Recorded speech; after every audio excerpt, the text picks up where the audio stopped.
I get a lot of people asking me how we were blessed to walk away from corporate America in our early 30s. Well, listen, I don't want to keep that a secret. I want to share it with the world. And so maybe you're listening to this podcast and you're trying to figure out how do I even get started on my journey of entrepreneurship and getting to a level of freedom. Well, text the word freedom to 737 777 9909. Enter your information in, and we look forward to sharing some information with you. A proven system with small overhead, right? That you can do part-time, spare time, right from the comfort of your home, and have amazing mentors, coaches, and a community of entrepreneurs who are willing to support you and help you on your journey to freedom.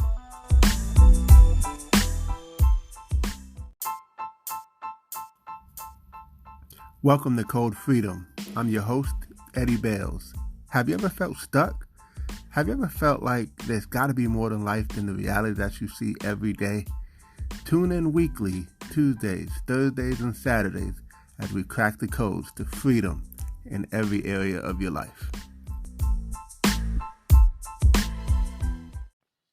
Welcome to Code Freedom. This is your host, Eddie Bales, and this is episode 148. And today we are honoring the Dr. Martin Luther King, who we celebrated his birthday yesterday. And I thought it would be great to talk about Dr. Martin Luther King because, of what he stood for. I mean, he stood for justice. He stood for freedom for a people. He stood for, civil rights. And, and so one of the reasons why I want to talk about him is because, uh, you know, when we're on our journey for freedom, there's some things that we're going to have to endure.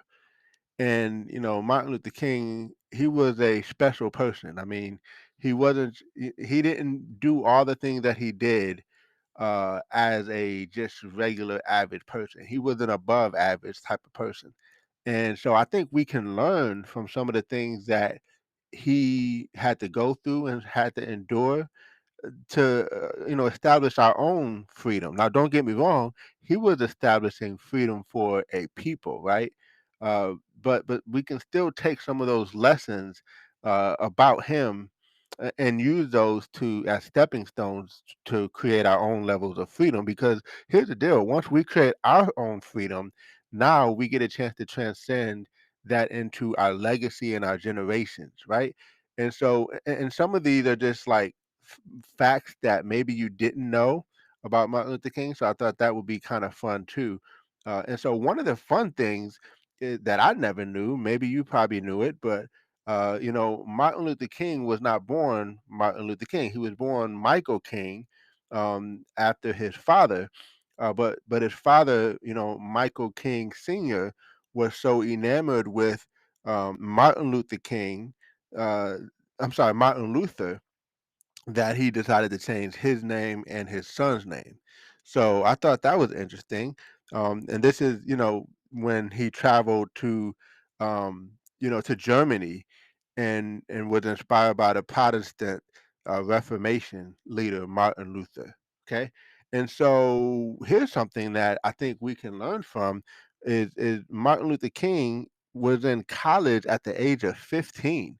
So I mean that's an extraordinary situation to be in college years ahead of his time. That what that tells me is that he was a student. He was about studying. He was about I mean, no one goes to college at 15 unless you study, unless you, I mean, don't get me wrong, you could have regular book smart, but I think it was more than just being smart. I think he had an amazing work ethic, and he probably modeled after his father being a pastor, to really kind of be in the books and really study and learn and want to grow, right? So I just thought that was interesting that he was a gifted student and was in college at the age of 15. So he skipped grades 9 and 12, right? So I just thought that was interesting. Another thing is Martin Luther King, he gave his famous "I Have a Dream" speech, but that wasn't the first time he was at the Lincoln Memorial. So he was at the Lincoln Memorial even before that, and I think that was interesting. is that it wasn't his first rodeo. So he probably had a vision for what the "I have a dream" speech would have been, right? Because he's been there before, and I'm sure he could almost picture a bigger crowd or a bigger situation, a bigger movement. And so another thing is that Martin Luther King was in prison close to 30 times. So like he was, how we talked about being obsessed. He was obsessed with his mission, right? He was obsessed with what his focus was, and he wasn't going to let anything deter him. And I think we can learn from that because a lot of times we have a goal or we have our own vision, or we're trying to carry out the vision that the Father has given us, and we have one little hiccup getting in the way and we're ready to quit. We're ready to throw in the towel, right? We have one little setback and we're ready to just, shut it down. But here's a gentleman that was arrested.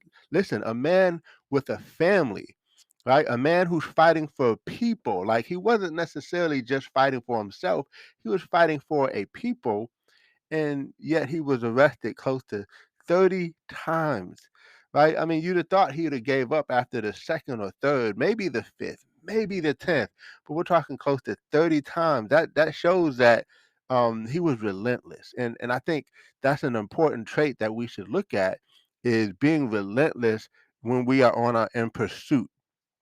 Also, here's another thing. I never knew this either. I thought it was really interesting, but King is near. He had another assassination attempt. There was a lady who walked up to him and said, "I've been looking for you for 5 years," and then she stabs him with a 7-inch letter opener right in his chest. And the surgeon said that if Martin Luther King had have sneezed the wrong way, then it could have punctured the aorta and killed him. And so I just thought that was this interesting. And again, he had this assassination attempt, and yet he still kept on moving. So I mean, this is a gentleman that is totally worth us talking about because he was an extraordinary person. He was an exceptional. Now, I'm not going to sit here and say he was a perfect man because I'm sure, we can look up some challenges or some flaws that he may have had. Like we all have flaws, right? But but what we want to focus on is really the fact that here's an exceptional person, an exceptional human being that went at odds, right? To accomplish a mission, to accomplish a goal. And I just think that's such a positive trait that we can look at. Okay. So his last public speech foretold his death.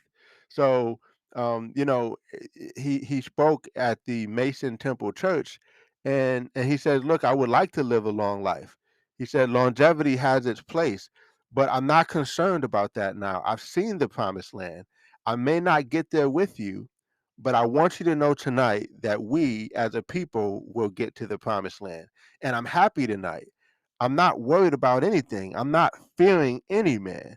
Mine eyes have seen the glory of the coming of the Lord." And so this is a gentleman that, maybe the father spoke to him and he knew what was about to happen. Um, who knows, right? But he was fearless. And I don't even want to say fearless because maybe he had some fears, but the courageous stepped up and said, "Look, I may have these fears, but I'm gonna go anyway." And so maybe you may have some fears, but you decide, "I'm gonna be courageous and I'm gonna keep going anyway. I'm gonna do it anyway." Right? You may not ever endure some of the things that he endured, but the thing is, if you're going to go toward freedom, you will have to endure something, right? Because if it was easy, everybody would have freedom, right? If it was easy, I wouldn't even have to do this podcast because we'd all be basking in the glory of our own freedom, right?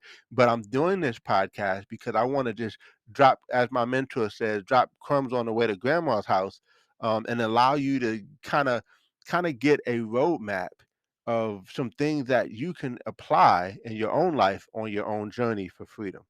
And so, Another interesting fact, and I think most people probably know this, is that of course, um, with James Earl Ray, who assassinated him, but a lot of people, well, I would just say members of the King family, believe that he didn't act alone, that there was a conspiracy, and in fact, it went to trial, and in 1999. A Memphis jury decided that the assassination was a result of a conspiracy, but Ray took the blame. Now, it was never, um, there was no evidence that was ever, able to prove that, but at least, it got to a point where an actual jury was able to decide that. Another thing that I thought was another interesting thing is that Martin Luther King's mother was also killed by a bullet. Two gentlemen walked into Ebenezer Baptist Church and shot and killed his mother. This was June 30th, 1994, when she was 69 years old.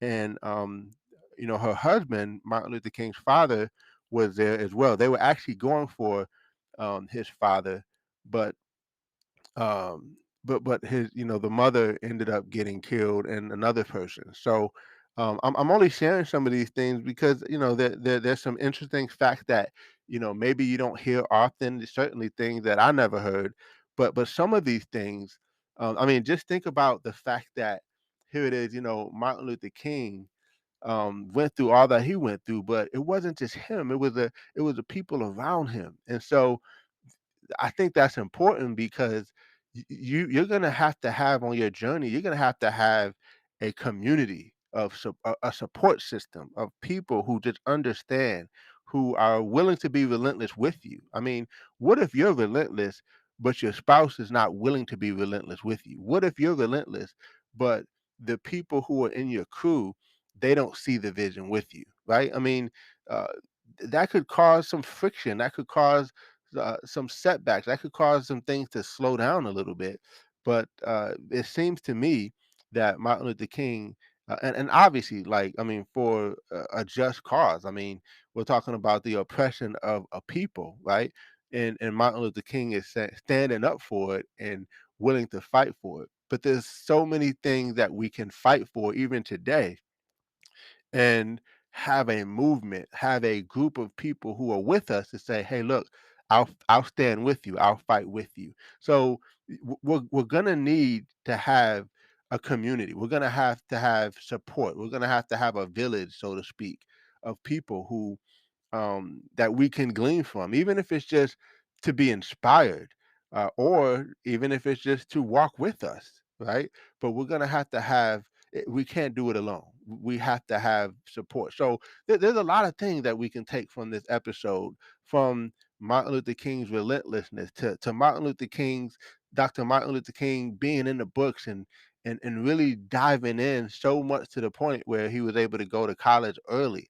Um, you know, the fact that I mean, this gentleman is stabbed, but yet he keeps on going. He's stabbed, by a lady, and he keeps fighting. He's arrested close to 30 times, and that's just what I went over today. I mean, I'm sure there's so many other things that we can look at that I didn't even talk about that he had to endure, but yet he still kept fighting. And so, Dr. Martin Luther King definitely deserves the opportunity to be showcased here on the Code Freedom podcast. And I just want to say, look, um, on your journey, it's not going to be easy. You're going to have opposition. You're going to have challenges. You're going to have setbacks. You're going to have moments of disgust and discouragement and all kind of stuff that happen, right? Like things go good and then things start to go south, and then things go good and then things don't look so good, and all those things are going to happen. But I'm telling you, keep pressing, because it's not just for you. It's for people around you. It's for the legacy of your family. It's for so many other people that will be impacted because you said yes and you kept on going. So this is another episode of Code Freedom. I appreciate you all for tuning in. Take care, take charge, and we'll see you all over the top.